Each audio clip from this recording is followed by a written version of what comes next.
चलिए दोस्तों, आप सभी का स्वागत है एजी ऑल क्लासेस में। वेलकम। हमारे चैनल को सब्सक्राइब करें और शेयर करें। आप सभी से अनुरोध है, शेयर और सब्सक्राइब करना न भूलें।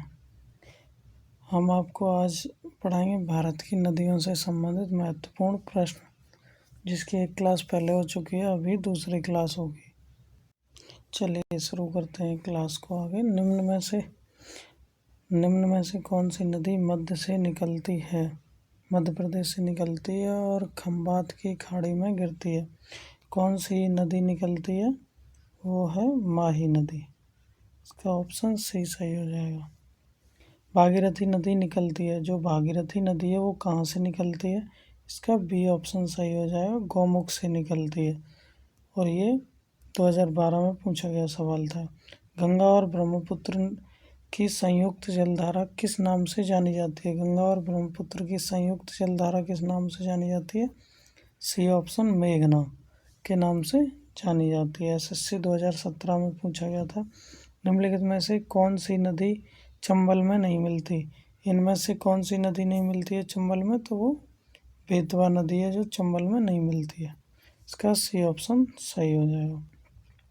निम्नलिखित नदियों में से किसको दक्षिण भारत की गंगा कहा जाता है? दक्षिण भारत की गंगा किसको कहा जाता है? गोदावरी को। सी ऑप्शन सही हो जाएगा, गोदावरी को। भारत की गंडक नामक नदी को नेपाल में किस नाम से जाना जाता है? जो भारत की गंडक नामक नदी है उसको नेपाल में किस नाम से जाना जाता है? ये नारायण के नाम से जाना जाता है। नारायणी नाम है। निम्नलिखित में से कौन सी पूर्वी दिशा में बहने वाली नदी है? जो पूर्व दिशा में बहती है वो कौन सी है? ब्रह्मणी नदी के नाम से जानते हैं। एसएससी 2020 में पूछा गया सवाल था। कौन सी नदी उड़ीसा में अपना डेल्टा बनाती है? क्या बनाती है? अपना डेल्टा बनाती है। गोदावरी, महानदी, नर्मदा नदी, ताप्ती नदी। तो इसमें से महानदी डेल्टा बनाती है। दूधगंगा नदी निम्न में से किस राज्य में स्थित है? जो दूधगंगा नदी है वो निम्न में से किस राज्य में स्थित है? वो जम्मू कश्मीर। ए ऑप्शन सही हो जाएगा, स्थित है।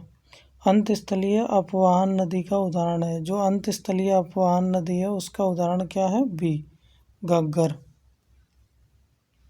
भारत में निम्नलिखित में से कौन सी सबसे लंबी नदी है? जो सबसे लंबी नदी है वो कौन सी नदी है? गोदावरी नदी है। नर्मदा, कृष्ण, यमुना, इन सभी में गोदावरी लंबी नदी है। बाकी वैसे गंगा नदी लंबी है। बिहार में बहने वाली नदियों में किसका उद्गम अमरकंटक में होता है? किसका उद्गम अमरकंटक में होता है? वो सोन नदी का होता है अमरकंटक में।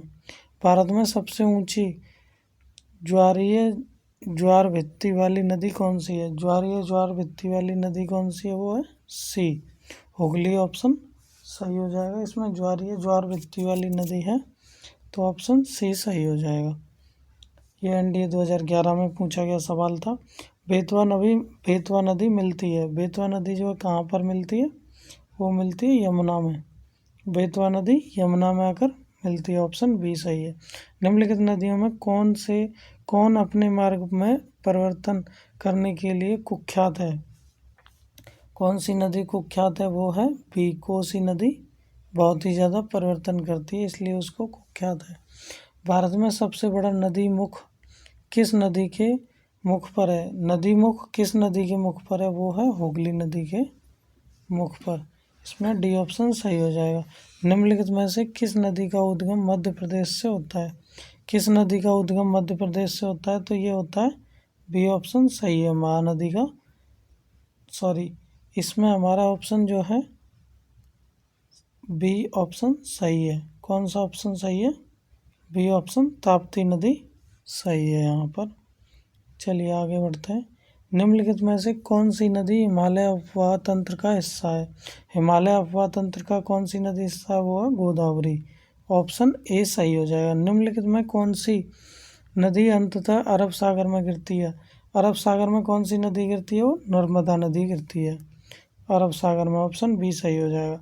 निम्नलिखित नदियों में से कौन समुद्र में नहीं बहती?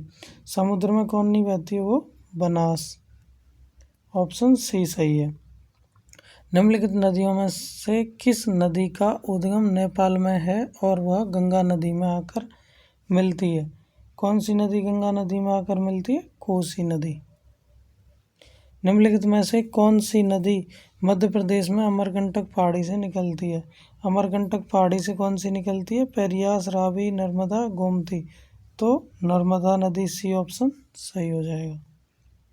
SSC 2019 में पूछा गया था। भारत में रलुंग जंगबो नदी को किस नाम से जाना जाता है? तो ये ब्रह्मपुत्र नदी के नाम से जाना जाता है। निम्नलिखित में से कौन सी नदियां बंगाल की खाड़ी में गिरती हैं? कौन सी नदियां बंगाल की खाड़ी में गिरती हैं? ये गंगा, ब्रह्मपुत्र, गोदावरी और दूसरी महानदी कृष्णा, कावेरी, ये सभी नदियां बंगाल की खाड़ी में गिरती हैं। मूसी तथा भीमा नदी की सहायक नदियां हैं। मूसी तथा भीमा किसकी सहायक नदियां? वो कृष्णा नदी की सहायक नदियां हैं। भारत की निम्नलिखित नदियों में से किसे जैविक मरुस्थल कहते हैं? किसे जैविक मरुस्थल कहते हैं? वो इसका ऑप्शन बी सही है, दामोदर। गंगा नदी का उद्गम गंगोत्री ग्लेशियर से होता है। यह जो नदी है में जाकर समाप्त हो जाती है।